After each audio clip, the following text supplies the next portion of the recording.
Que la gracia y la paz de nuestro Señor Jesucristo sean contigo, con tu familia, dándote la paz que necesita tu corazón en estos tiempos tan complejos, en donde nos vemos tan necesitados del soporte que solamente puede otorgar la misericordia de Dios.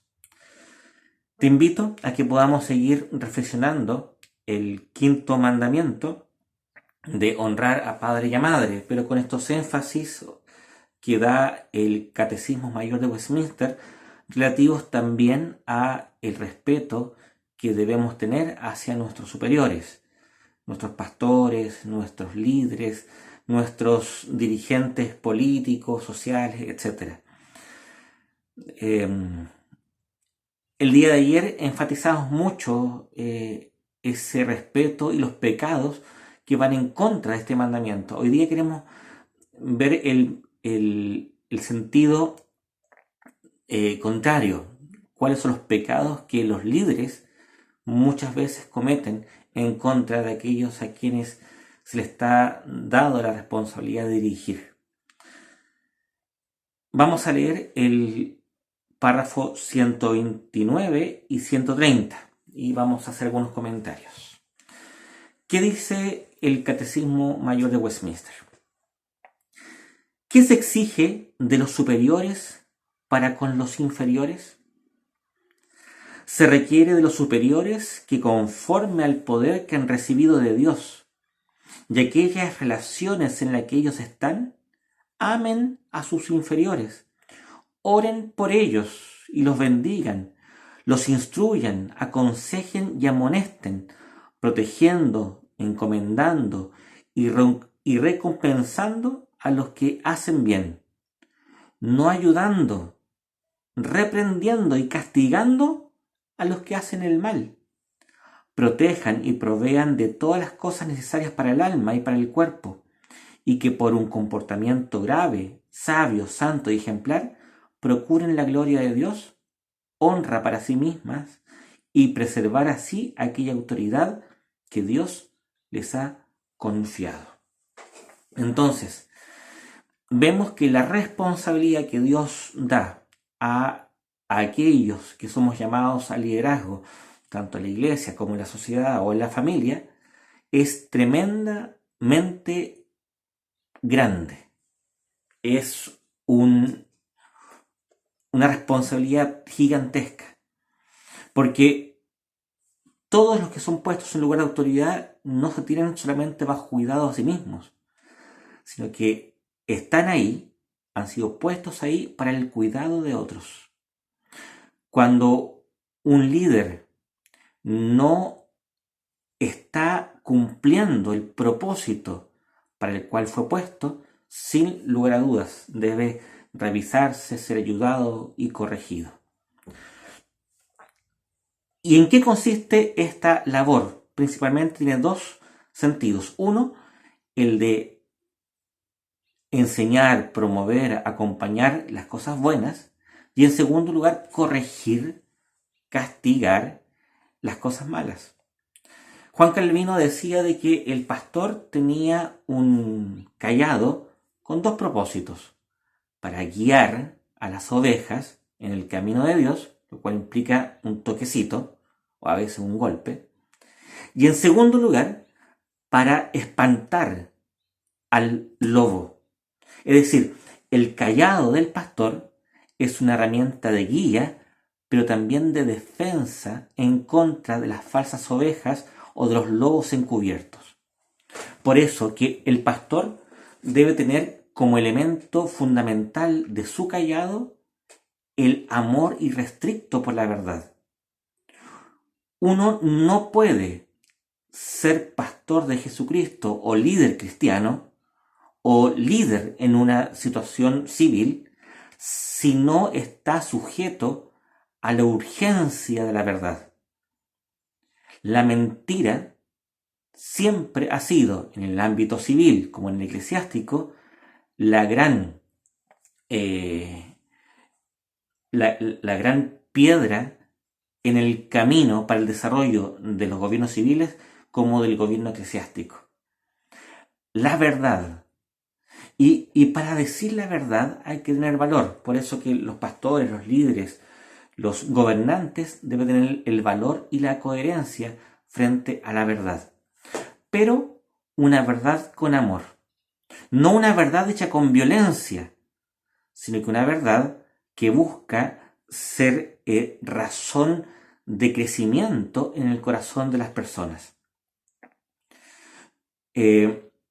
Ahora, eso es bien paradójico, porque como decía delante, el cayado de la verdad, el cayado del pastor, a veces es usado para golpear y herir, lanzar fuera al lobo escondido dentro del rebaño o al lobo que viene de afuera, pero también para pegarle a la ovejita.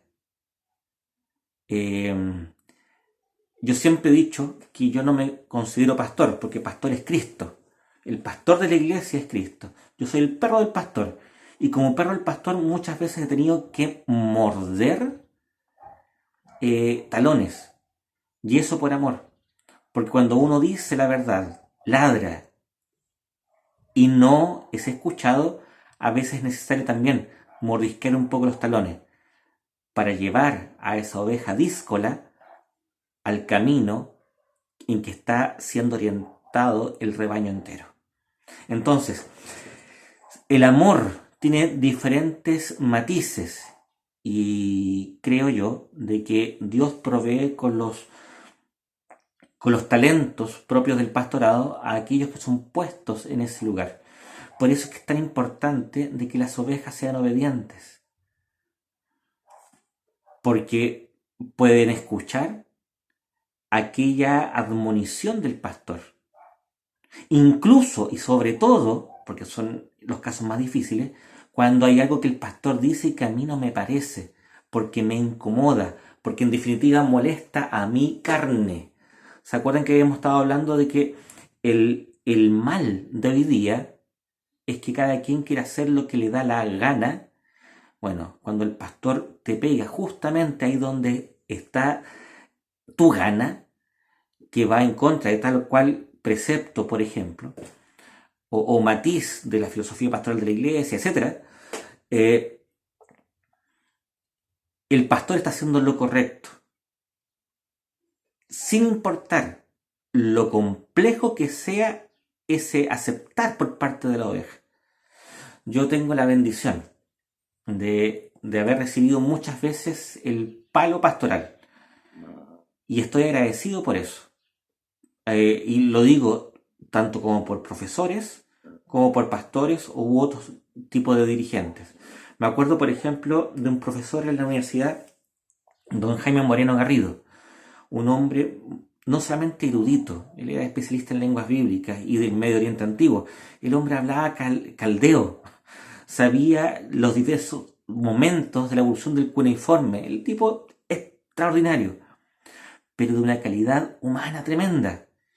Y él, o mejor dicho, con él, un grupo de alumnos, compañeras mías en la universidad, logramos desarrollar una relación muy, muy linda, profunda, en la cual él se dio permiso para en algún momento retarnos, y en lo específico retarme, por cuestiones más personales. Oiga, no le cuento cómo uno queda después de esa experiencia. Ahí pudo haber actuado el orgullo. Bueno, ¿por qué te está retando a mí sobre esta cuestión tan personal? No es su rol. ¿Te das cuenta? Pero si yo hubiese sido orgulloso en esa circunstancia, no habría ganado lo que gané gracias a esa reprimenda. Me dolió, por supuesto, porque toda buena medicina sabe mal.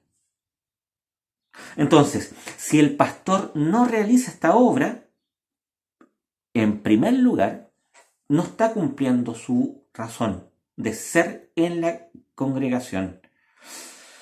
Eh, John Wesley, cuando enseñaba a los predicadores, les decía,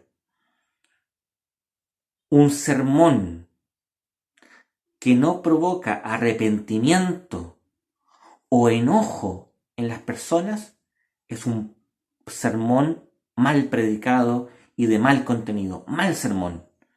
Porque el sermón auténtico o hace que se arrepientan aquellos que son transformados por el Espíritu Santo y que se vuelvan a Dios animados por la fuerza del Espíritu, pero también en colaboración inteligente en la voluntad regenerada, o sea, conversión, o enojo por partes de los que todavía no son regenerados o que definitivamente están condenados al infierno.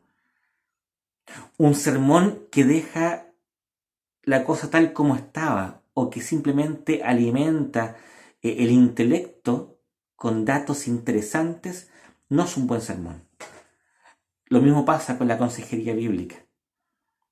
Yo me preocupo cuando a una persona no le llegan palos.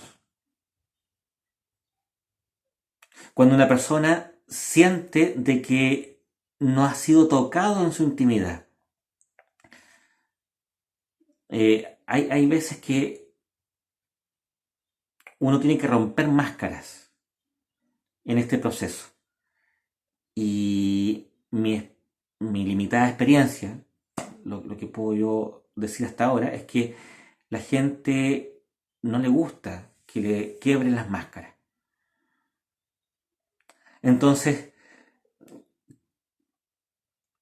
la labor pastoral, la auténtica labor pastoral no es ni sobajear lomos ni acariciar orejas.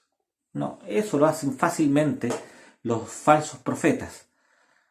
La labor pastoral es una labor profética y un profeta nunca cae bien.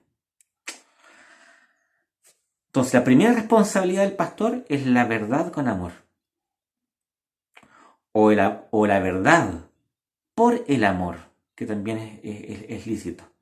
Yo tengo que decir la verdad, de lo contrario no estoy amando.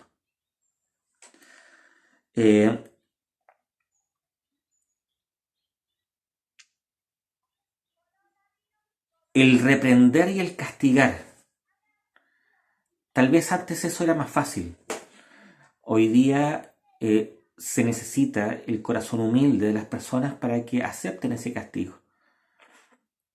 Lo normal es que debido al mercado, el maldito mercado religioso, la gente pare la cola y se vaya, porque no le parece una cosa o le parece mal la otra cosa. Eso no es sino que un signo de rebelión ante la verdad que se está siendo propuesta. Es un no dejarse pastorearse, es irse a un lugar más cómodo, un lugar que va más de acuerdo con mis ideas. Triste eso. Párrafo 130. ¿Cuáles son los pecados de los superiores? Los pecados de los superiores son, además de negligencia y los deberes exigidos de ellos, un interés desordenado por sí mismos, por su propia gloria, comodidad, provecho y placer. Aquí esto es muy típico en la actualidad. Hay alguien que me decía que habían cuatro Fs en el ministerio pastoral: la fama, las finanzas, las faldas y la flojera. Son los 4 peligros del ministerio pastoral. Y sin lugar a duda, la fama es terrible, porque convierte para el pastor o para el líder cristiano su propia imagen como propósito de su ministerio. Es triste, no voy a dar nombre, pero hace, no sé, 7 años atrás salió un libro a propósito del Espíritu Santo. Y en la tapa del libro aparecía no una palomita, no una llama de fuego, no una ráfaga de viento, símbolos del Espíritu Santo, sino que la foto del autor quien escribía esa obra.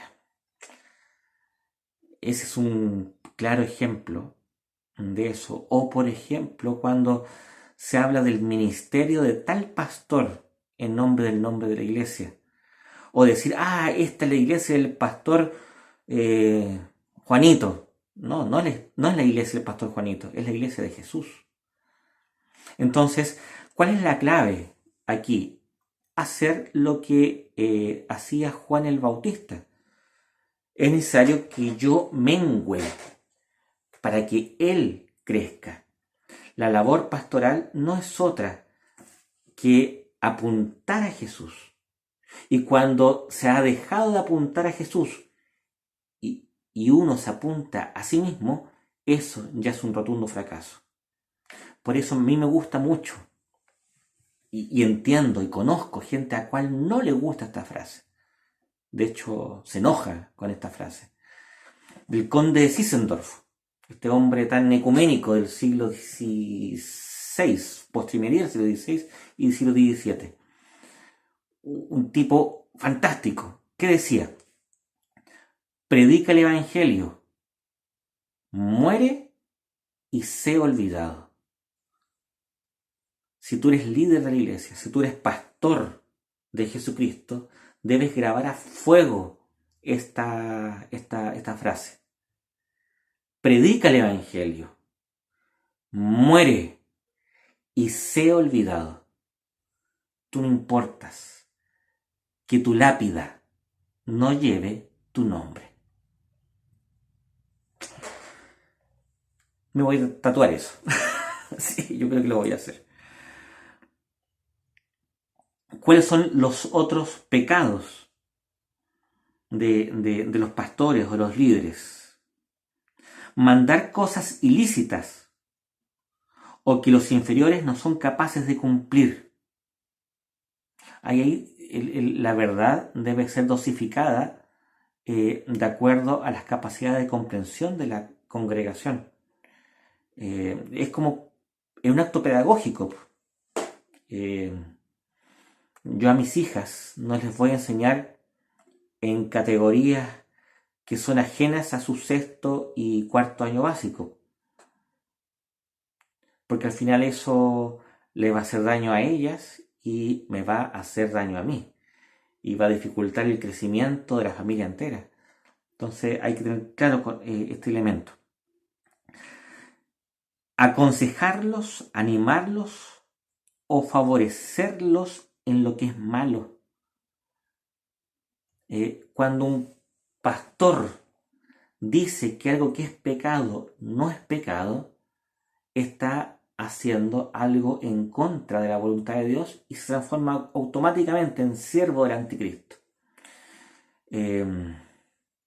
Esto pasa hoy día muy frecuentemente con el tema de la moral sexual. Hay personas que dicen de que las relaciones sexuales anteriores al matrimonio no son pecado.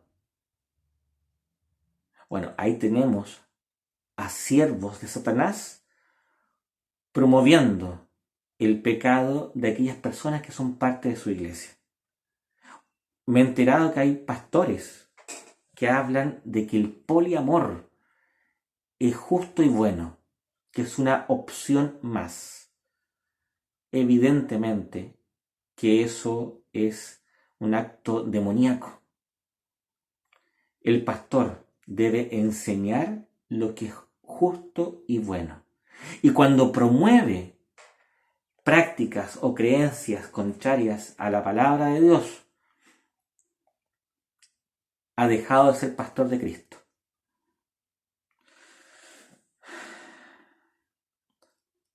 Por eso hay que orar por tantos pastores, por tantas iglesias, que muchas veces caen en la tentación de, por ser relevantes al presente o a la cultura imperante, caen en predicaciones que son contrarias a la revelación de Dios. Hay que orar para que haya arrepentimiento en la iglesia. Exponerlos descuidadamente o entregarlos a lo malo, a las tentaciones y peligros, provocarlos a ira o cualquier manera de deshonrarse a sí mismos, o menoscabar su autoridad por un proceder descuidado, injusto, indiscreto o riguroso. Aquí hay una cosa que a mí me gusta mucho de la Iglesia Presbiteriana de Chile. Y lo digo porque han ocurrido casos de esta laya, en donde pastores, quienes ejerciendo injustamente su autoridad, han menospreciado y tratado con indignidad a las personas y que han sido sujetos a disciplina. Un pastor no tiene el derecho de gritonearle o de humillar a una persona. No tiene el derecho a hacer eso. ¿Te das cuenta? Entonces, la labor pastoral, la labor de los padres, y ojo con respecto a este detalle con respecto a los padres, el padre tiene el mandato de corregir, no de humillar a los hijos. El padre tiene que ganar con razones y no a través de una mera imposición de una autoridad. Menos aún del castigo injusto, o lo que es peor, la humillación y la violencia. Eso no es lícito, eso le quita autoridad a las personas y pone en peligro a las personas que son los hijos. Por eso, sobre todo terminando esta parte, queda un cachito más con respecto al quinto mandamiento, que yo lo voy a desarrollar más la próxima ocasión con un texto bíblico que dice relación con la relación entre los iguales, entre los consiervos, que ya es un tema demasiado importante como para dejarlo como un cachito nomás, hay que desarrollarlo más. Por favor, ore por sus pastores, ore por sus padres, ore por sus líderes y trabaje, no dé trabajo. Mi pastor siempre decía, el que no trabaja, da trabajo. Y yo ahora in situ he aprendido que eso es una verdad tan grande. El que no trabaja en la iglesia, el que cree que ser miembro de la iglesia es simplemente asistir el día domingo, está tremendamente equivocado. La labor pastoral es como el piloto en el califón. Es un elemento que es una chispa, si es que. Los quemadores deben todos estar prendidos. Tú te duchas con agua helada si solamente tienes prendido el piloto. Cada uno de los quemadores es importante. Entonces, trabaja en la iglesia, comprométete en la iglesia, ora por tu pastor y haz algo tan revolucionario como de repente llamarlo, mandarle un WhatsApp. Pastor, ¿cómo está? No quiero avergonzarlos, pero no voy a decir la cantidad de hermanos que me han preguntado cómo estoy en medio de esta pandemia, que es compleja, en muchos sentidos. Preocúpese de su pastor, hónrelo, glorifique a Dios con su vida, siendo obediente a este mandamiento. Cuide a su papito, a su mamita, sea responsable, perdone. Y desde el perdón, ame. Bien, pues vamos a pedirle a Dios que nos ayude a que nuestra voluntad, animada por su Espíritu Santo, nos lleve cada día más y más a una obediencia más completa del quinto mandamiento. Amar honrar a nuestros padres y madres y por extensión a todos aquellos que han sido puestos en lugar de autoridad por sobre de nosotros. Oremos. Bendito Dios y Padre Celestial, te tributamos a ti toda honra y toda gloria. Te pedimos perdón, Señor, por todas las veces que no hacemos esto. Te pedimos perdón por todas las veces que ponemos nuestro nombre por delante de tu nombre. Te suplicamos, Señor, de que nos des un corazón nuevo para que podamos honrar a nuestros padres, a nuestros líderes, a nuestras autoridades. Perdónanos, Señor, por las veces en que hemos pecado con este mandamiento. Cuida de los pastores que sufren tanto en muchas ocasiones. Hemos sido testigos la última semana del otro suicidio de un pastor renombrado en Estados Unidos, así como de otros tantos que han habido en Brasil e incluso en Chile. Te pedimos, Señor, protección, ánimo para ellos. También te pedimos por nuestras autoridades, Señor, dale sabiduría, diligencia, responsabilidad y verdad. Bendice, Señor, a nuestros padres, sobre todo a aquellos que son ancianos ya, que podamos cuidarles y honrarlos como ellos se merecen, queriéndolos, riéndonos con ellos, dándoles espacios de distracción, no sé, sirviéndole de tantas formas, Señor, humanizándolos, Señor, considerándolos, no simplemente asumiendo que son como presencias en la casa, sino que manteniendo una relación cada vez más profunda con ellos. Y bendice, Señor, a los padres de hoy día, los que estamos criando, Señor, para que seamos sabios, diligentes, amorosos, Señor, verdaderos, que nos sepamos arrepentir y pedir perdón a nuestros hijos por las muchas cosas que hemos pecado en contra de ellos. Ayúdanos, Señor, para que hagamos que nuestros hijos sean fieles hijos de ti. Gracias, Padre. Te amamos y te bendecimos. En el nombre de tu Hijo amado, nuestro Señor y Salvador Jesucristo. Amén. Que Dios te bendiga.